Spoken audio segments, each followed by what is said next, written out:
El Gran C, por Philip K. Dick.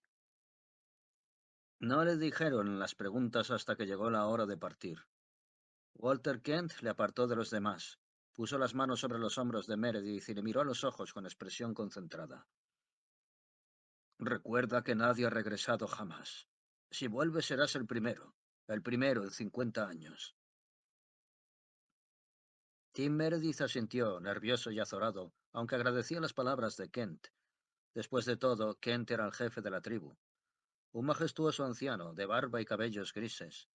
Un parche le cubría el ojo derecho y llevaba dos cuchillos en el cinturón, en lugar de uno solo. Y además se rumoreaba que sabía leer. El viaje apenas dura una jornada. Te daremos una pistola. Tiene balas, pero ignoramos cuántas se conservan en buen estado. ¿Has cogido las provisiones? Meredith metió la mano en la mochila. Sacó una lata de metal y un abridor. Con esto será suficiente, dijo dándole vueltas a la lata. Y agua. Meredith agitó su cantimplora. Bien. Kent examinó al joven.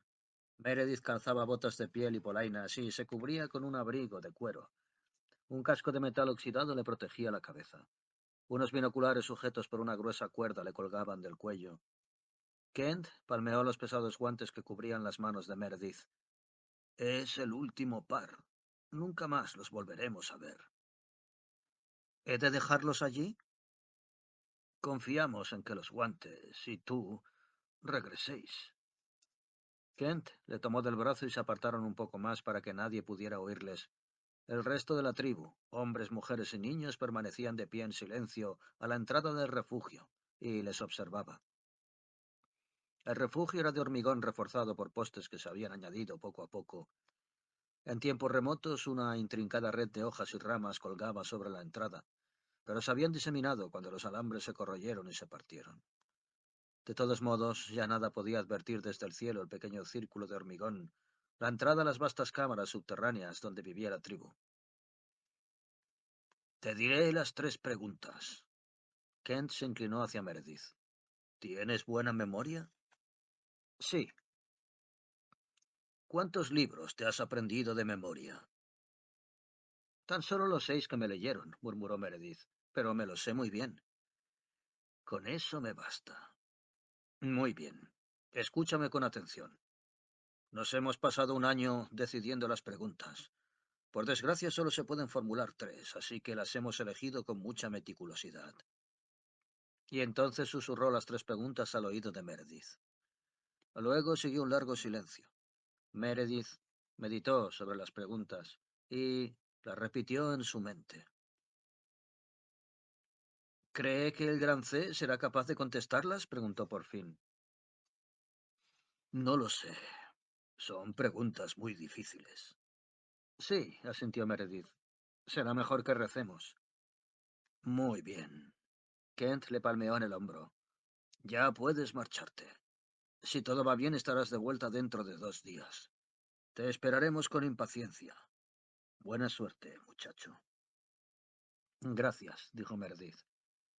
Se acercó con tranquilidad a los demás. Bill Gustafson le tendió una pistola sin decir palabra, con los ojos brillantes de emoción.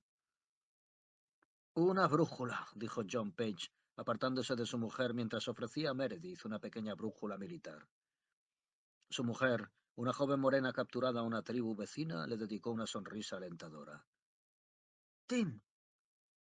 Meredith se volvió. Anne Fry corrió hacia él. Se cogieron de las manos. Todo irá bien, dijo Meredith. No te preocupes. Tim. La muchacha lo miró con intensidad. Tim, cuídate mucho, ¿lo harás? Por supuesto, sonrió y acarició con torpeza el corto y espeso pelo de Anne. Volveré.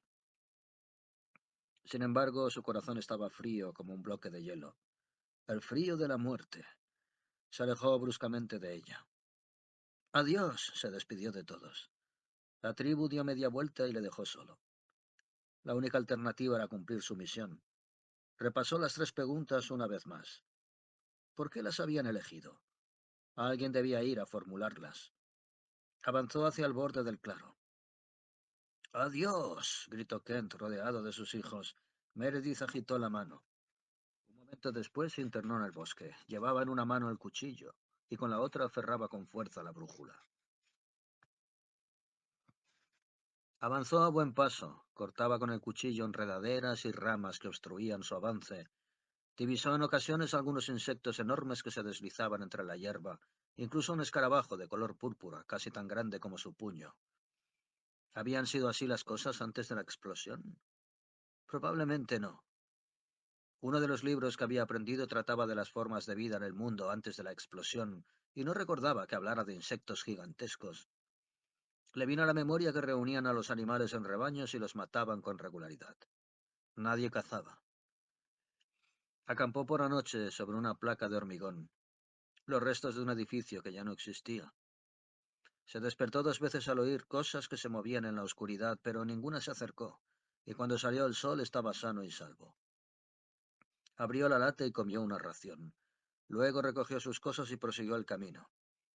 Mediando el día, el contador que llevaba sujeto a la cintura empezó a sonar amenazadoramente. Se detuvo, tomó aliento y reflexionó. Estaba cerca de las ruinas, por lo que los focos de radiación serían cada vez más numerosos. Le dio una palmadita al contador, un objeto muy necesario. Avanzó un poco y los zumbidos se enmudecieron. Había rebasado el foco. Subió una elevación, abriéndose paso entre las enredaderas. Un enjambre de mariposas aleteó ante su rostro y las dispersó a manotazos. Al llegar a la cumbre se irguió y alzó los binoculares. A lo lejos distinguió una mancha negra en el centro de una infinita extensión verde. Un lugar arrasado, una gran franja de tierra quemada, metal y hormigón fundidos. Contuvo el aliento. Eran las ruinas. Se aproximaba. Contemplaba por primera vez en su vida los restos de una ciudad, las columnas truncadas y los cascotes que habían sido edificios y calles. De pronto, un impetuoso pensamiento cruzó por su mente. Podría esconderse en lugar de ir allí. Podía refugiarse entre los arbustos y esperar. Después, cuando todos creyeran que había muerto, cuando los exploradores de la tribu hubieran regresado, partiría en dirección al norte. El norte. Sabía que existía otra tribu, una gran tribu. Entre ellos estaría a salvo.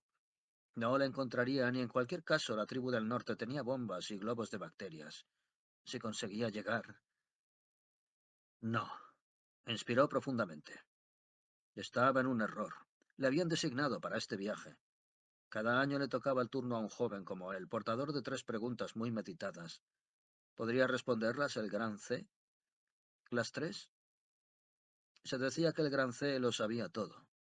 Había respondido a todo tipo de preguntas durante un siglo en el interior de su casa en ruinas. Si él no iba, si no enviaban a ningún joven, se encogió de hombros. Provocaría una segunda explosión igual a la anterior. Ya lo había hecho una vez, no dudaría en hacerlo de nuevo. No tenía más remedio que continuar. Meredith bajó los binoculares y descendió por la ladera de la colina. Una enorme rata gris pasó corriendo ante él. Sacó el cuchillo con rapidez, pero la rata no le atacó. Las ratas eran malignas, portaban gérmenes. Media hora después el contador sonó con mucha intensidad. Retrocedió. Un pozo. El cráter de una bomba todavía sin rellenar del todo abría su boca frente a él. Lo mejor sería dar un rodeo. Se movió con grandes precauciones. El contador sonó una vez, pero eso fue todo. Un rápido siseo como el zumbido de una bala. Después silencio. Estaba a salvo. A media tarde comió otra ración y bebió agua de la cantimplora. Ya no quedaba mucho. Llegaría antes del anochecer. Caminaría entre las calles destruidas hacia la masa irregular de piedras y columnas que era su casa. Subiría las escaleras.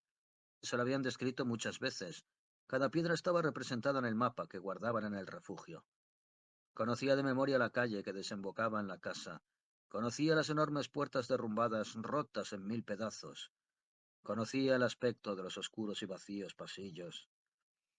Entraría en la inmensa cámara, la oscura sala poblada de murciélagos y arañas, estremecida por el eco de los sonidos, y allí encontraría lo que buscaba, el gran C. Esperaría en silencio. Esperaría para escuchar las preguntas. 3. Solo 3. Después de escucharlas, reflexionaría y meditaría. En su interior se producirían zumbidos y destellos. Se moverían piezas, tubos, interruptores y bobinas. Los relés se abrirían y cerrarían. ¿Sabría las respuestas? Siguió adelante. Las ruinas aumentaban de tamaño al otro lado del impenetrable bosque. El sol empezaba a caer cuando trepó a la cumbre de una colina de rocas y contempló lo que mucho tiempo atrás había sido una ciudad. Sacó la linterna y la encendió. La luz parpadeó y se debilitó. Las pilas estaban casi agotadas. Pese a todo, pudo distinguir las calles destruidas y montones de cascotes, los restos de la ciudad en la que había vivido su abuelo. Saltó entre las rocas y aterrizó con un golpe seco en la calle. El contador se disparó al instante, pero lo ignoró. No había otra entrada. Por el otro lado, una barrera de escoria cortaba el acceso. Anduvo lentamente, respirando con fuerza. Algunos pájaros se posaban sobre las piedras a la luz incierta del crepúsculo, y de vez en cuando un lagarto reptaba entre los cascotes hasta desaparecer en una grieta. Existía algún tipo de vida, al menos. Pájaros y lagartos se habían adaptado a las nuevas condiciones, pero no así los hombres y los animales de mayor tamaño. Incluso los perros salvajes se mantenían alejados de lugares semejantes, y ya comprendía por qué. Siguió hacia su objetivo alumbrándose con la débil luz de la linterna. Bordeó un enorme cráter, parte de un refugio subterráneo. A ambos lados se alzaban cañones semidestruidos. Ni siquiera había disparado un fusil. Su tribu tenía muy pocas armas de metal. Dependían de lo que ellos mismos fabricaban: lanzas, dardos, arcos y flechas, mazas de piedra. Un coloso, los restos de un enorme edificio, apareció ante sus ojos. La luz de la linterna no consiguió abarcar toda su envergadura. ¿Sería la casa? No se hallaba más lejos. Después saltó sobre lo que había sido una barricada: planchas de metal, sacos, terreros y alambradas. Llegó al cabo de un momento. Se detuvo con los brazos en jarras y contempló los escalones de hormigón que conducían hasta la negra cavidad que era la puerta. Había alcanzado su objetivo. Un paso más y ya no podría retroceder. Si lo daba era definitivo. La decisión estaría tomada en cuanto pisara los escalones. Era corta la distancia entre la puerta y el centro del edificio. Meredith reflexionó durante largo rato mientras acariciaba su barba negra. ¿Qué iba a hacer? ¿Dar media vuelta y regresar? Podría matar con su pistola a los suficientes animales para sobrevivir, y luego hacia el norte. No. Contaban con él para formular las tres preguntas. Si no lo hacía, otro le reemplazaría tarde o temprano. Ya no podía retroceder. La decisión había sido tomada cuando fue elegido. Ahora era demasiado tarde. Inició el ascenso por los semidestrozados escalones a la luz de la linterna. Se detuvo en la entrada. Distinguió algunas palabras grabadas en el hormigón. Sabía leer un poco. ¿Podría descifrarlas? Las deletreó lentamente. Estación de Investigación Federal 7. Acceso permitido previa autorización. Las palabras no significaban nada para él, excepto tal vez la palabra federal. La había oído antes, pero no podía identificarla. Se encogió de hombros, no importaba. Siguió adelante. En pocos minutos se orientó por los pasillos. En una ocasión giró a la derecha por equivocación y se encontró en un patio sembrado de piedras y alambres en el que crecían rastrojos oscuros y pegajosos. Pero después tomó la precaución de ir palpando la pared para no apartarse de la senda correcta. A veces el contador sonaba, pero no le hacía caso. Por fin una ráfaga de aire fresco y sec y fétido le golpeó en el rostro, y la pared de hormigón se terminó de repente. Había llegado. Examinó los alrededores con la linterna. Enfrente vislumbró una abertura, una arcada. Allí era. Levantó la vista y descubrió más palabras grabadas en una plancha de metal clavada en la pared. División de Informática. Solo se permite la entrada al personal autorizado. Absténganse los demás. Sonrió. Palabras, símbolos, letras, todo desaparecido, todo olvidado. Atravesó la arcada y notó una nueva corriente de aire. Un murciélago asustado aleteó, casi rozándole.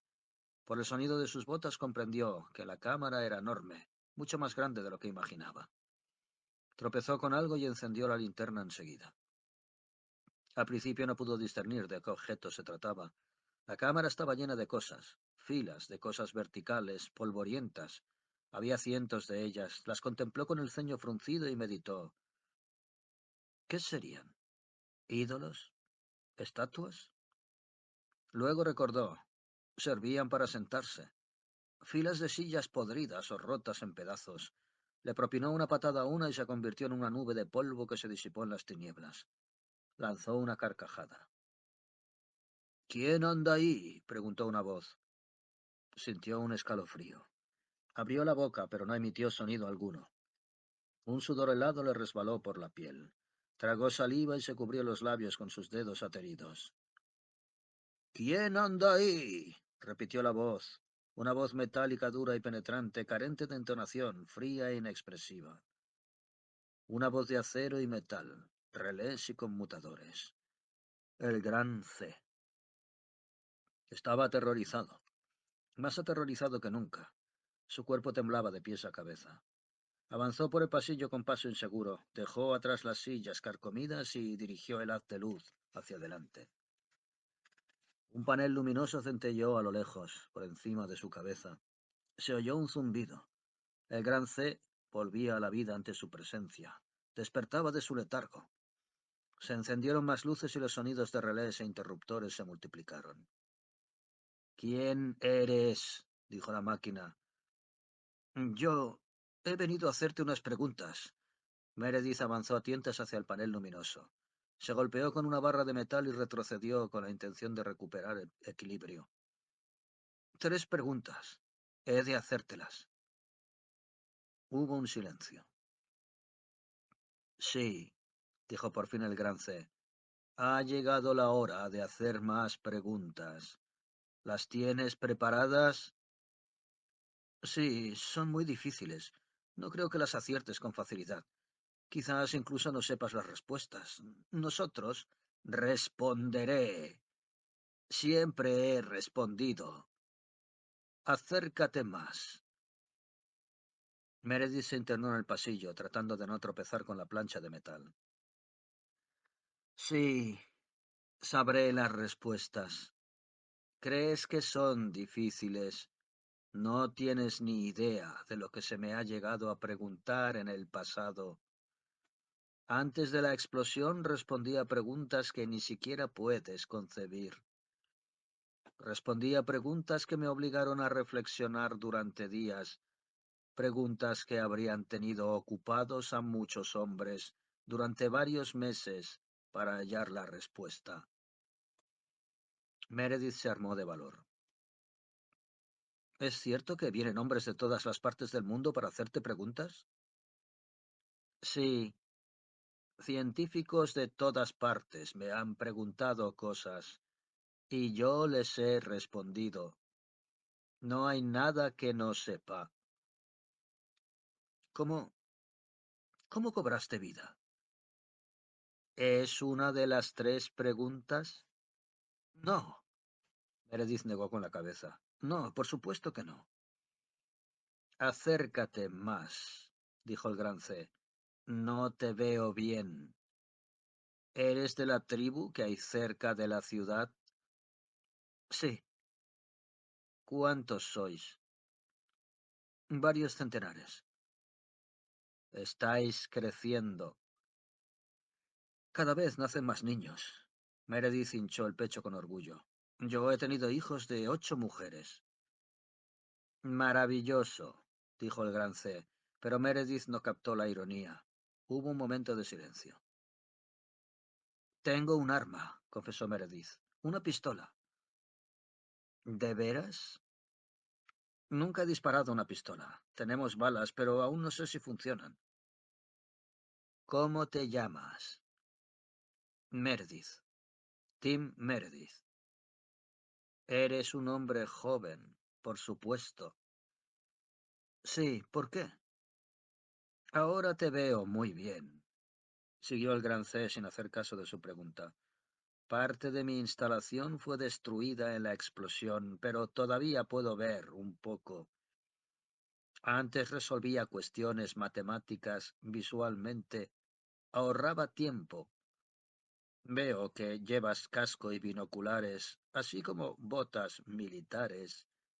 ¿Dónde los conseguiste? Tu tribu no fabrica esas cosas, ¿verdad? No, las encontramos en depósitos subterráneos. Equipo militar salvado de la explosión, explicó el gran C. Equipo de las Naciones Unidas, a juzgar por el color. ¿Es verdad que podrías provocar una segunda explosión como la primera? ¿Podrías repetirla? Por supuesto. En cualquier momento. Ahora mismo. ¿Cómo? Preguntó Meredith con cautela. Dime cómo. Igual que entonces, divagó el gran C. Ya lo hice una vez, como tu tribu sabe. Nuestras leyendas cuentan que el mundo estalló en llamas, que los átomos causaron la tragedia, que inventaste los átomos y los lanzaste sobre el mundo desde arriba. Sin embargo, no sabemos cómo sucedió. Nunca te lo diré. Es demasiado terrible. Es mejor olvidar.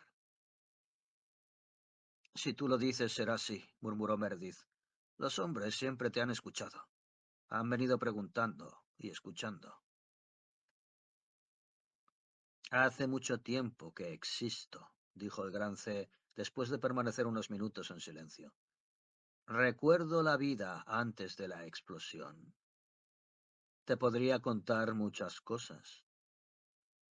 La vida era muy diferente en aquel entonces. Llevas barba y cazas animales en el bosque.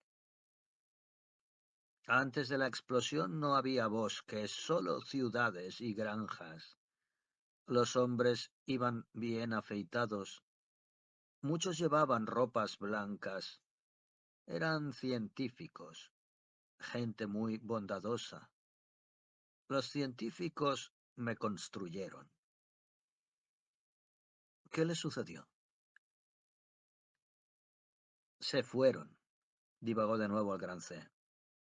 ¿Te dice algo el nombre de Albert Einstein? No. Fue el más importante de todos los científicos. ¿Seguro que no te suena el nombre? El gran C parecía disgustado. Respondía preguntas que ni siquiera él pudo contestar.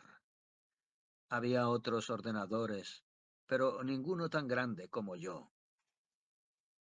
Meredith asintió con la cabeza. ¿Cuál es tu primera pregunta? Dímela y te responderé. El pánico hizo mella en Meredith. Sus rodillas se entrechocaron. La primera pregunta, murmuró. Espera un momento, deja que piense. ¿La has olvidado? No, pero quiero ponerlas en orden. Se humedeció los labios y tiró de la barba con nerviosismo. Déjame pensar. La primera es la más fácil, aunque no deja de ser difícil. El jefe de la tribu pregunta. Meredith asintió. Levantó la vista y tragó saliva. Cuando habló lo hizo con voz seca y ronca. La primera pregunta. ¿De dónde? ¿De dónde? Más alto, dijo el gran C. ¿De dónde viene la lluvia? Soltó Meredith después de tomar aliento. Hubo un silencio. ¿Lo sabes? Inquirió nervioso. Filas de luces parpadearon sobre su cabeza. El gran C meditaba, reflexionaba. Emitió un zumbido bajo y profundo. ¿Sabes la respuesta? La lluvia proviene de la tierra, especialmente de los océanos. Se eleva en el aire por un proceso de evaporación. El agente causante es el calor del sol. La humedad de los océanos asciende en forma de partículas diminutas. Estas partículas Al alcanzar una cierta altura, se introducen en una franja de aire más fría. En ese momento se produce la condensación. La humedad se concentra en grandes nubes. Cuando existe la concentración necesaria, el agua cae en gotas. Llamáis a estas gotas lluvia. Meredith se frotó el mentón, pasmado, y asintió. Comprendo. Volvió a mover la cabeza en un gesto afirmativo. ¿Así sucede? Sí. ¿Estás seguro? Desde luego. ¿Cuál es la segunda pregunta? Esta no era muy difícil. No tienes ni idea de la cantidad de conocimientos e información que tengo almacenados. En cierta ocasión respondí preguntas que ninguno de los grandes cerebros del mundo pudo resolver, al menos con la misma rapidez que yo. ¿Cuál es la siguiente pregunta? Esta es mucho más difícil. Meredith dibujó una débil sonrisa. El gran C había respondido a la pregunta sobre la lluvia, pero quizá no supiera la respuesta a la siguiente. Dime, si puedes, ¿por qué el sol siempre se mueve en el cielo? ¿Por qué no se para? ¿Por qué no cae a tierra? El gran C emitió un singular zumbido, casi una carcajada. La respuesta te sorprenderá. El sol no se mueve. De hecho, lo que tú percibes como un movimiento no lo es en absoluto. Lo que percibes es el movimiento de la Tierra alrededor del Sol. Como estás en la Tierra, da la impresión de que tú estás quieto y el Sol se mueve, pero no es así. Los 9 planetas, incluida la Tierra, giran alrededor del Sol en órbitas elípticas regulares. Lo han hecho durante millones de años. ¿Responde esto a tu pregunta? El corazón de Meredith se encogió. Empezó a temblar con violencia. Por fin logró recuperar el control. Apenas puedo creerlo. ¿Me dices la verdad? Yo solo conozco la verdad. Me resulta imposible mentir. ¿Cuál es la tercera pregunta? Espera, dijo Meredith con voz apagada. Déjame pensar un momento. Se apartó a un lado. Debo reflexionar. ¿Por qué? Espera. Meredith retrocedió unos pasos. Se acuclilló en el suelo y fijó la vista al frente como aturdido. No era posible. El gran C había respondido a las primeras preguntas sin el menor error. ¿Cómo podía saber esas cosas? ¿Cómo era posible que alguien supiera cosas acerca del sol o del cielo? El gran C estaba prisionero en su propia casa. ¿Cómo sabía que el sol no se movía? La cabeza le rodaba. ¿Cómo podía saber algo que no había visto? Quizá gracias a los libros. Agitó la cabeza, confuso. Quizás antes de la explosión le habían leído libros. Frunció el entrecejo y se apretó los labios. Probablemente sería así. Se irguió poco a poco. ¿Ya estás preparado? Interrogó el gran C. Pregunta. Que es imposible que respondas a esta. Ningún ser viviente lo sabe. Ahí va la pregunta. ¿Cómo empezó el mundo? Meredith sonrió. No puedes saberlo. No existías antes que el mundo, por tanto es imposible que sepas la respuesta. Existen varias teorías. La más satisfactoria es la hipótesis nebular. Según esta, una gradual concentración. Meredith escuchaba sin apenas oír las palabras, estupefacto. ¿Sería posible? ¿Sabría el gran C el misterio de la formación del mundo? Se obligó a prestar atención a sus palabras. Si le concedemos más crédito que a las otras, existen varias formas de verificar esta teoría. De las restantes, la más popular, aunque bastante desacreditada a estas alturas, se refiere a que una segunda estrella se aproximó demasiado a la nuestra y provocó un violento... El gran C prosiguió interminablemente, entusiasmado con el tema. Estaba claro que disfrutaba con la pregunta. Estaba claro que era el tipo de pregunta que le había planteado con más frecuencia antes de la explosión. Había respondido con la mayor facilidad a las 3 preguntas que la tribu había preparado con tanta meticulosidad durante todo un año. No parecía posible. Meredith se sentía desorientado. El gran C terminó su perorata. ¿Y bien? ¿Estás satisfecho? Como puedes ver, sabía las respuestas. ¿Imaginaste por un momento que no sabría contestarlas? Meredith no dijo nada. Estaba petrificado, aterrorizado. El sudor le resbalaba por el rostro y le caía sobre la barba. Abrió la boca, pero las palabras se negaron a salir. Y ahora, dijo el gran C, ya que he respondido a tus preguntas, haz el favor de avanzar hacia aquí. Meredith obedeció, rígido y con la vista fija al frente como si estuviera en trance. Las luces se encendieron a su alrededor e iluminaron la sala. Por primera vez vio al gran C. Por primera vez las tinieblas retrocedieron. El gran C. Un inmenso cubo de oxidado y deslustrado metal descansaba sobre un soporte elevado. Parte del techo se había desmoronado, y bloques de hormigón habían mellado su costado derecho. Tubos de metal y piezas sueltas, destrozados y retorcidos, elementos dañados por la caída del techo, estaban diseminados en torno al soporte. Tiempo atrás el gran C había sido brillante. Ahora estaba sucio y manchado. Había penetrado agua de lluvia y barro a través del techo roto. Los pájaros habían dejado como señales de su paso plumas y excrementos.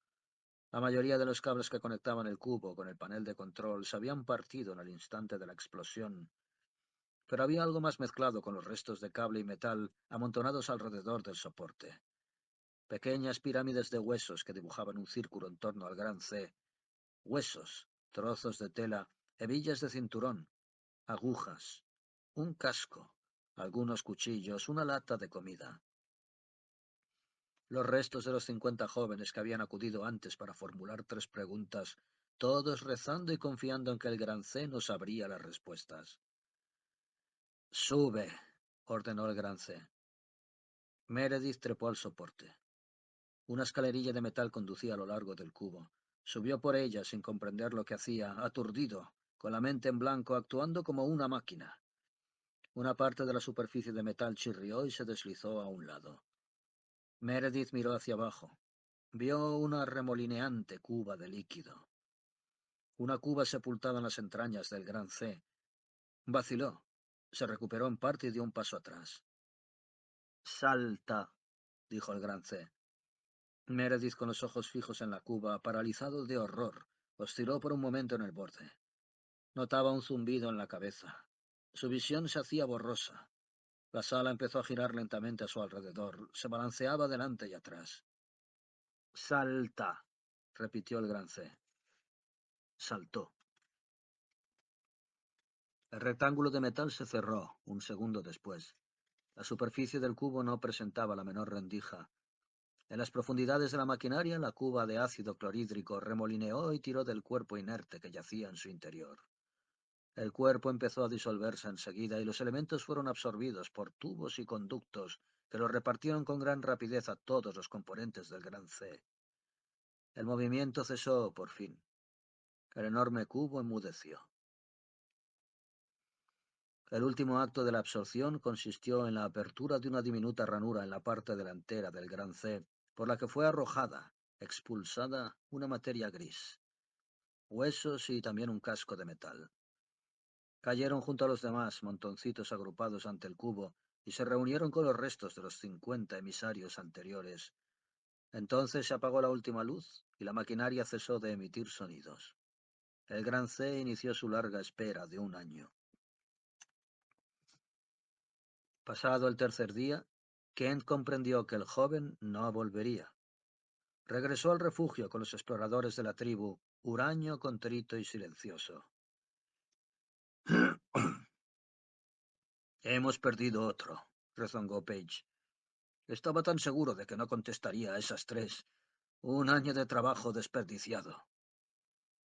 ¿Seguiremos adelante con estos sacrificios? Preguntó Bill Gustafson. ¿Durarán siempre año tras año? Algún día daremos con una pregunta que no pueda responder, aseguró Kent. Entonces nos dejará en paz. Si le derrotamos no tendremos que seguir alimentándole. Si pudiéramos encontrar la pregunta adecuada. Anne Fry, pálida, se le acercó. ¿Walter?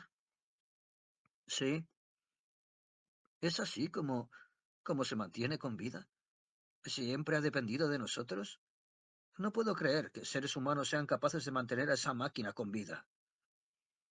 Debía de utilizar algún alimento artificial antes de la explosión. Kent movió la cabeza. Pero luego ocurrió algo. Quizás sus conductos alimentarios fueron dañados o destrozados y cambió sus costumbres. Supongo que fue así. Nosotros también cambiamos nuestras costumbres. Hubo un tiempo en que los seres humanos no cazaban ni mataban animales, como hubo un tiempo en que el gran C no devoraba seres humanos. ¿Por qué? ¿Por qué desencadenó la explosión, Walter? Para demostrarnos que era más fuerte que nosotros. ¿Siempre fue más fuerte que los hombres? No. Dicen que hace mucho tiempo el gran C no existía, que el hombre lo creó para que le explicara cosas. Sin embargo, poco a poco se hizo cada vez más fuerte, hasta que por fin se apoderó de los átomos, y los átomos causaron la explosión. Ahora se halla fuera de nuestro alcance. Su poder nos ha convertido en esclavos. Adquirió demasiada fuerza. Pero llegará un día en que no sabrá la respuesta, dijo Page. Y según la tradición, nos dejará en libertad.